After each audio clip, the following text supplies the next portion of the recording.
Goeiemôre mense, ek is TJ hier uit die Kalahari en hierdie is my stilte tyd. Vanoggend lees ons verder uit die Bybel, Genesis 8, vers 13. Op daardie selfde dag het Noag en sy vrou saam met sy seun Sem, Ham en Jafet, as ook hulle vroue aan boord gegaan. Saam met hulle op die ark was daar makdiere, wilde diere, klein kruipende diere, voëls en vleiende insekte van alle soorte. Van alles wat geleef het, het twee saam met Noag op die ark gegaan. Dit was mannetjies en byfies soos God beveel het. Toe het die Here die deur van die ark agter hulle toegesluit. Dit het 40 dae lank gereën en soos die waters vermeerder het, het die ark hoog bo in die grond opgelig. Die water het al meer geword en al hoër gestyg en die ark het daarop begin dryf.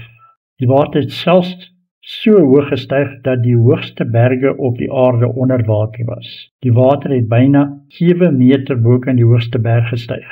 Alles wat op die aarde lewe het vergaan. Die voëls, makdiere, wilde diere, die klein kruipende diere en al die mense. Alles wat asemhaal op die droë grond het doodgegaan. Elke lewende wese op die aarde is uitgewis. Mense,